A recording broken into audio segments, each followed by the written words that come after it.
नमस्कार दोस्तों, मैं प्रदीप कुमार tutorialwebsite.com में आप सबका स्वागत करता हूं। दोस्तों, हम देख रहे हैं मिनी स्टेक की मिनी प्रोजेक्ट की सीरीज। जो प्रीवियस वीडियो में हमने देखा था कि कैसे हम किसी भी यूजर को रोल असाइन कर सकते हैं। अगर कोई यूजर रजिस्टर कर रहा है डायरेक्टली हमारी वेबसाइट पे आके, सपोज हमने ये बनाया था पोर्टल, इसके अंदर कोई रजिस्टर कर रहा है, ठीक है। तो इसमें जब कोई रजिस्टर करता है तो उसका बाय डिफ़ॉल्ट रोल क्या होना चाहिए वो हमने डिफ़ाइन कर दिया था अपने स्कीमा के थ्रू। और जब हम यूजर रजिस्टर कर रहा है देन हम उसको एज ए ऑथर असाइन कर रहे हैं, ठीक है। आई होप सबने वीडियो देखा होगा तो उनको क्लियर होगा कि कैसे हम रोल डिफाइन कर सकते हैं किसी भी यूजर का, अगर हमें अपने डाटाबेस में रखना है तो, ताकि उसी के बिहाफ पे हम वैलिडेट कर सके आगे यूजर को, और उसी के वैलिडेशन के आधार पे ही हम उसके, जैसे होता है ना पैनल्स के अंदर क्या फीचर्स देना है, किस रोल को क्या फीचर्स डिफाइन होगा, वो हम डिफाइन कर सकें। आज के वीडियो में हम बात करने वाले हैं, काफ़ी इंपॉर्टेंट फीचर है जो कि है लॉग आउट सेक्शन का। अभी आप देख पा रहे हैं कि यहाँ पे यूजर लॉगिन हो रहा है या रजिस्टर कर रहा है, देन यहाँ पे लॉग आउट का कोई ऑप्शन आपको नहीं दिख रहा है। होना क्या चाहिए कि जब यूजर लॉगिन हो जाता है इस पोर्टल पे, देन रजिस्टर और लॉगिन का जो यहाँ पे ऑप्शन दिख रहा है वो रिमूव होना चाहिए, और यहाँ पे एक लॉग आउट का ऑप्शन ऐड होना चाहिए, ताकि यूजर बाद में जब लॉगिन कर चुका है देन लॉग आउट कर सके और अपने डाटा को, जो हम कहते हैं कि लोकल स्टोरेज में हमने सेव कर रखा है डाटा। जब हम कोई यूजर लॉगिन करता है देन हम क्या कर रहे थे, लोकल स्टोरेज में कुछ इन्फॉर्मेशन सेव कर रहे थे। जैसे अगर हम कोड पे जाएं और मैं यहाँ पे लॉगिन सेक्शन में आपको ले जाता हूँ इसके, अगर अकाउंट लॉगिन में आते हैं हम नीचे यहाँ पे, ठीक है। इसके जो लॉगिन सेक्शन है, ये अकाउंट लॉगिन ये रहा, ठीक है। जैसे यूजर लॉगिन कर रहे हैं हम क्या कर रहे हैं, लोकल स्टोरेज में हम डाटा सेट कर रहे हैं लॉगिन यूजर का। तो जब यूजर लॉग आउट कर रहा है देन उस कंडीशन में हमें क्या करना होगा, वो डाटा रिमूव करवाना होगा, ठीक है। ये काम हम करेंगे लॉग आउट सेक्शन के अंदर। तो चलिए स्टार्ट करते हैं, यहाँ पे लॉग आउट सेक्शन को बनाते हैं और समझते हैं कैसे बटन यहाँ पे डिस्प्ले कराएंगे, क्या कंडीशन लगाएंगे जिससे कि रजिस्टर और लॉगिन रिमूव हो जाएगा यहाँ से जब यूजर लॉगिन होगा, ठीक है। तो स्टार्ट करने से पहले बता दूं, चैनल को सब्सक्राइब नहीं किया है तो फिर से मैं कहूँगा चैनल को सब्सक्राइब जरूर कर ले। सब्सक्राइब करने के बाद बेल आइकन पे क्लिक करना ना भूलें लेटेस्ट अपडेट पाने के लिए, क्योंकि जब तक आप नोटिफिकेशन ऑन नहीं करेंगे आपको लेटेस्ट अपडेट नहीं मिलेगा। अब अगर ये चीज़ करने हैं हमें लॉग आउट सेक्शन, तो सबसे पहला काम क्या करना है, हमें चलना है अपने कोड एडिटर के अंदर और काम करना है हमें किस पे, हेडर वाले फंक्शन के अंदर, ठीक है। तो हेडर के लिए हम यहाँ पे आते हैं और यहाँ पे देख रहे हैं कि header.component.html फाइल है, और login.component जो कि हमने ओपन किया है इसको क्लोज करते हैं, और header.component.ts फाइल है। ये जिस दो फाइल हैं इस पे हम आज काम करेंगे, ठीक है। तो इस पे काम करने के लिए सबसे पहला हमें काम क्या करना है, एक लॉग आउट फंक्शन बनाना है, यानी बटन बनाना है बेसिकली, समझिए। आप कोड की बात करेंगे तो कोड हमारा सारा का सारा कोड आपको यहाँ पे मिल जाएगा, जो कि आपको पता है। प्रोजेक्ट के अंदर जाएंगे min/angular mini प्रोजेक्ट, तो इसमें देखिए लॉग आउट फंक्शन हमने बनाया है, तो यहाँ पे हमारा कोड पड़ा है। मैं सिंपली क्या कर रहा हूँ, इस कोड को कॉपी कर रहा हूँ और पेस्ट कर रहा हूँ, आपको समझाता हूँ, बिना समझाए आपको नहीं बताऊँगा। ये देखिए हमने सिंपल क्या किया था, इसी को क्लोन किया था, जो लॉगिन सेक्शन है उसको क्लोन किया। लॉगिन क्लोन करने के बाद हमने क्या किया, जहाँ पे ए टैग है उसकी जगह हमने बटन बनाया। अब बटन के क्लिक फंक्शन पे हमने ऑन लॉग आउट फंक्शन यहाँ पे कॉल करा दिया। सिंपल, बटन सबको बनाने आता है और सबको क्लिक फंक्शन पे फंक्शन डिफाइन करना भी आता है, क्योंकि अब तक हमने कई बार कर चुके हैं ऑलरेडी, ठीक है। यहाँ पे एक ध्यान देने वाली बात है, यहाँ पे एक एनजी कंडीशन लगा हुआ है, यानी कि इफ़ कंडीशन लगाया है, जिसके अंदर आप देखोगे तो डिफाइन किया हुआ है इज लॉग्ड इन। तो ये बेसिकली क्या है, इज लॉग्ड इन अभी डिफाइन नहीं है। इसको हम सबसे पहले क्या काम करेंगे, यहाँ पर आके इसको डिफाइन करेंगे और इसको बाय डिफ़ॉल्ट हम वैल्यू देंगे फॉल्स, ठीक है। क्लियर, बाय डिफ़ॉल्ट अगर यूजर लॉगिन नहीं है तो डिफ़ॉल्ट रहेगा, अगर यूजर लॉगिन हो गया देन हम इसको ट्रू करेंगे। जब ट्रू होगा देन हमारा उस कंडीशन में क्या होगा, लॉग आउट वाला ऑप्शन दिखेगा। और इसी को कॉपी अगर कर ले हम और इसी को हम यहाँ पे पेस्ट कर दें, जो हमारा रजिस्टर का है और लॉगिन का सेक्शन है, और इसमें कंडीशन क्या लगा दे आगे, नॉट कंडीशन का मतलब है ट्रू नहीं है, यानी कि फॉल्स है कंडीशन। तो बाय डिफ़ॉल्ट हमारा क्या है, फॉल्स है, यहाँ पे हमने रखा है, ठीक है। तो कंडीशन यहाँ फॉल्स है, देन क्या दिखेगा, रजिस्टर वाला और लॉगिन वाला। अगर ट्रू हो जाता है देन ये दोनों हाइड हो जाएंगे as per the condition, and log out वाला दिखने लगेगा। ये तो हो गया बेसिक। अब यहाँ पे बात आती है कैसे कंडीशन को हम ट्रू करेंगे, किस कंडीशन कैसे हम यहाँ पे अप्लाई करेंगे कि कंडीशन ट्रू हो, उसका कोडिंग अब आगे देखते हैं। सबसे पहले अब यहाँ पे क्या करना है कि एक जो हमारा राउटर होता है उसको हम इंपोर्ट करेंगे। सिंपल अगर जाएंगे यहाँ पे तो सिंपल यहाँ पे इंपोर्ट करेंगे राउटर, ठीक है, ये देखिए राउटर फ्रॉम एंगुलर/राउटर। अब ये राउटर इंपोर्ट हो गया, देन इसको हम सबसे पहला काम करेंगे, यहाँ पे एक प्राइवेट वेरिएबल में असाइन कर देंगे राउटर को। ठीक है, यहाँ तक क्लियर, परफेक्ट। अब देखिए हमारा क्या हो रहा है, अगर हम फिर से एक बार लॉगिन वाला ओपन करें, आपको पेज दिखाएं, क्योंकि वहाँ से कनेक्टेड है थोड़ा सा पार्ट। अब यहाँ पे आप देखिए हमने क्या किया कि अगर सक्सेस है यानी यूजर लॉगिन हो रहा है, उस कंडीशन में लोकल स्टोरेज में हम डाटा सेट कर रहे हैं।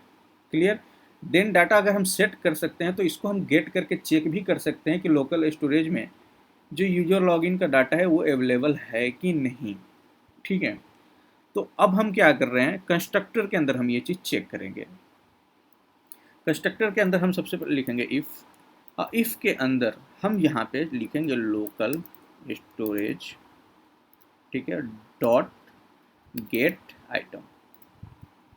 और गेट आइटम के अंदर हमें अपना जो भी वेरिएबल हमने यहाँ पे डिफाइन किया है, इसको मतलब जो नाम दिया है बेसिकली, की समझ सकते हैं, की और वैल्यू का पेयर होता है, यहाँ पे देखेंगे। अगर यहाँ पे मिल रहा है, ठीक है, कंडीशन मैच कर रहा है कि हाँ लोकल स्टोरेज में इस नाम से कोई डाटा है, ठीक है, वो बात की बात है। आप यहाँ पे डाटा को अलग तरीके से भी डिफाइन कर सकते हो, यहीं पे आप डाल सकते हो लोकल स्टोरेज में। अगर ये सक्सेस होता है देन यहाँ पे लिख सकते हो इज लॉग्ड इन ट्रू, तो वो डाटा हमें यहाँ पे ट्रू मिल जाएगा। देन हम यहाँ पे कंडीशन ज़्यादा अप्लाई करने की ज़रूरत नहीं होगा, तो हम डायरेक्टली हम एक्सेस कर सकते हैं। अदरवाइज हम अभी की कंडीशन के अकॉर्डिंग हम यहाँ पे आते हैं और ओके यहाँ पे लगाना है दिस डॉट, ठीक है, लॉगिन इक्वल टू ट्रू। इसकी वैल्यू को इस कंडीशन में अगर डाटा मिलता है देन ट्रू कर देंगे। जब ट्रू होगा यानी कि लॉगिन यूजर की डाटा है हमारे पास, मतलब यूजर लॉग्ड इन है इस कंडीशन में। जब डाटा मिल जाएगा तो ट्रू हो जाएगा। ट्रू के कंडीशन में फिर क्या होगा, यहाँ पे रजिस्टर और लॉगिन हाइड हो जाएंगे और लॉगआउट फंक्शन दिखेगा। अब लॉगआउट फंक्शन दिखेगा देन बटन दिखेगा, तो लॉगआउट पे अगर कोई क्लिक करता है तो हमारा क्लिक करने पे कौन सा फंक्शन कॉल होना चाहिए, जैसे कि हमने यहाँ पे डिफाइन किया लॉगआउट फंक्शन। ठीक है, इसको कॉपी करते हैं। अब इस लॉगआउट फंक्शन को हम सिंपली नीचे जाकर यहाँ पे डिफाइन कर देते हैं। और इस फंक्शन में हमें दो चीज़ करना है। सबसे पहला काम क्या है, लोकल स्टोरेज से डाटा को रिमूव करना, डॉट रिमूव आइटम। ठीक है, आइटम क्या है वो भी आपको पता है, लॉगिन ऊपर में जो था यही कॉपी कर लेते हैं, कॉपी पेस्ट कर देते हैं। ठीक है, इस कंडीशन में क्या होगा, रिमूव हो जाएगा। जब डाटा रिमूव हो गया देन हमें क्या करना है, दिस डॉट लॉगिन को हम फिर से फॉल्स कर देंगे, इज लॉग्ड इन को फॉल्स यहाँ पे डिफाइन कर देंगे।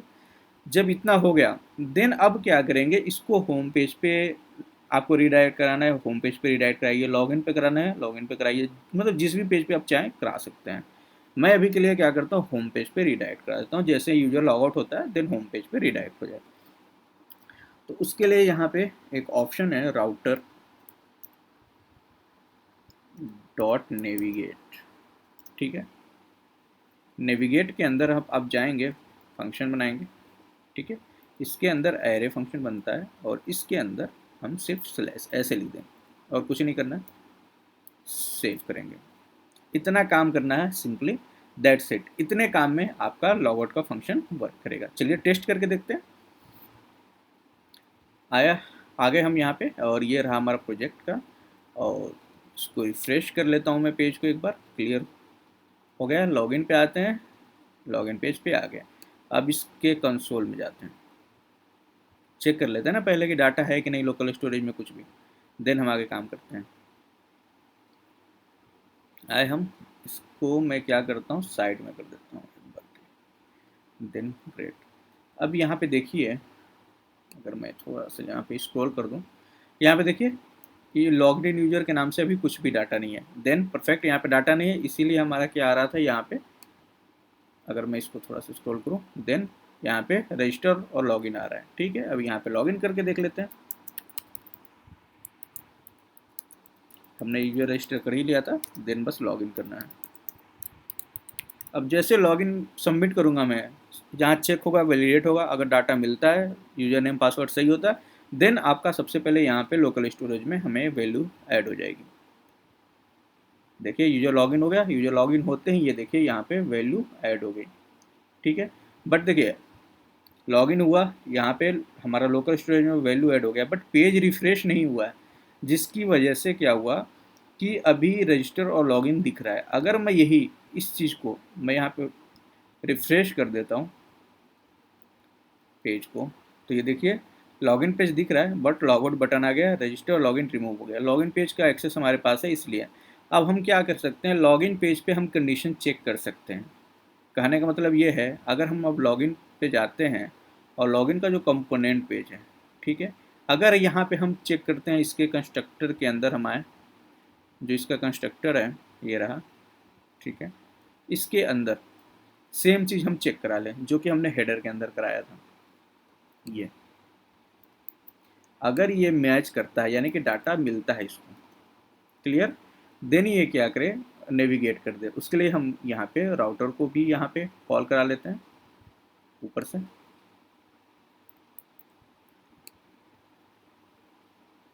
ऊपर गए, यहाँ पे राउटर कॉल हो गया। अब इस राउटर को हमें यहाँ पे प्राइवेट में डिफाइन भी करना होगा।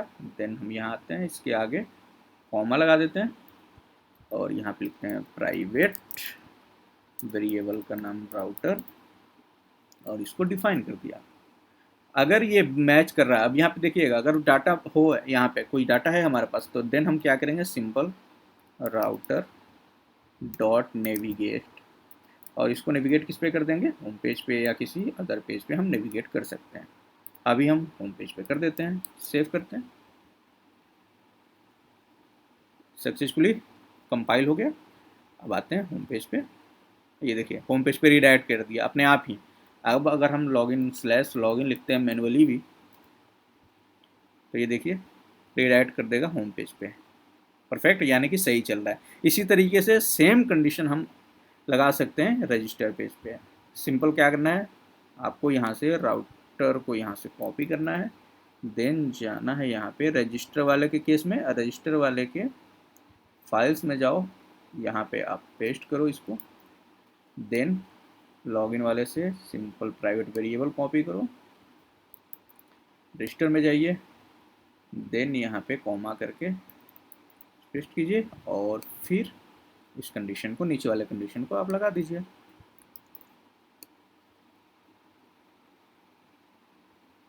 कहाँ गया, ये रहा। दैट्स इट, है ना, कितना आसान, एकदम काफ़ी ईजी है। कोई कठिन काम यहाँ पे नहीं करना है हमें, एकदम सिंपल सा फंडा है यहाँ पे। बस आपको थोड़ा सा बस ध्यान देना है। अगर आपने उस पर ध्यान दे दिया तो लॉग आउट का फंक्शन इजीली आप वर्क कर सकते हैं।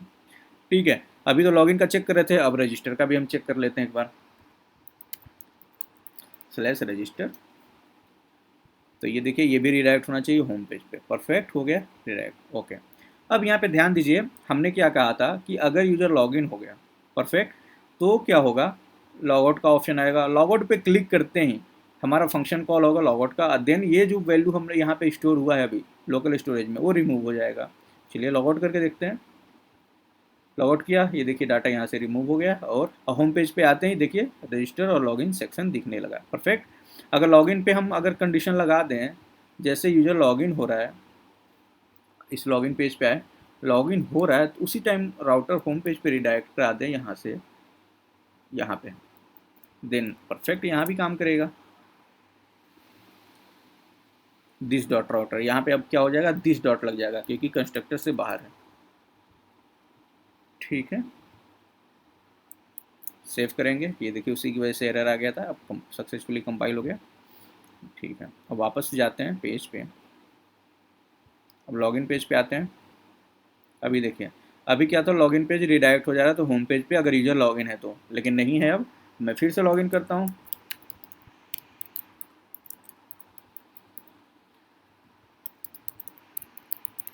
डाटा ऐड होगा यहाँ, देन ये अब ये होम पेज पे जाएगा। अभी तक क्या होता, लॉगिन करने पे लॉगिन पेज पे ही रहता था, अब ये होम पेज पे रिडायरेक्ट हो जाएगा। ये देखिए, रिफ्रेश करेंगे, देन लॉगआउट वाला आ रहा है। तो ठीक है दोस्तों, यहाँ पे आपको लॉगिन का समझ में आ गया कि लॉगिन में हम कंडीशन कैसे लगा सकते हैं। लॉगआउट का भी आपको क्लियर हो गया कि लॉगआउट अगर कंडीशन में है, यानी कि लॉगआउट है, क्लिक करने पे फंक्शन कैसे डिफाइन करेंगे वो हमने करके दिखा दिया। लॉगआउट पे हम कैसे डाटा रिमूव करते हैं हम लोकल स्टोरेज से, वो भी करके देख लिया हमने। ठीक है, लॉगआउट पे जब क्लिक करेंगे देन रिडायरेक्ट हो जाएगा, जिससे कि लॉगिन और रजिस्टर ऑप्शन आ जाए हमारे पास। तो ये बेसिक सा कॉन्सेप्ट है हमारे पास किसका, लॉगआउट का। आई होप इसमें कोई डाउट नहीं होगा, क्योंकि काफ़ी इजी था और काफ़ी मतलब हेल्पफुल भी है, क्योंकि हर एक प्रोजेक्ट में दो ऑप्शन तो होते ही हैं, एक तो लॉगिन का, एक लॉगआउट का। रजिस्टर का भी इम्पॉर्टेंट होता है, बट किसी किसी केस में क्या होता है, एडमिन के अंदर अथॉरिटी होती है रजिस्टर करने की, सिर्फ यूजर के पास लॉगिन का एक्सेस होता है। ठीक है, तो आई होप लॉगआउट का कॉन्सेप्ट आपको समझ में आ गया होगा। अगर ये चीज़ क्लियर हो गई, कॉन्सेप्ट आपको बिल्कुल क्लियर है लॉगआउट का, तो प्लीज़ वीडियो को लाइक ज़रूर करें और चैनल को सब्सक्राइब भी करें, ताकि लेटेस्ट अपडेट आपको मिलते रहें, नोटिफिकेशन आपको मिलता रहे। तो नोटिफिकेशन बार को ऑन करना ना भूलें। आज के लिए यहीं रोकते हैं, नेक्स्ट वीडियो में नेक्स्ट टॉपिक पर बात करेंगे। तब तक के लिए बाय बाय, टेक केयर, अपना ख्याल रखें।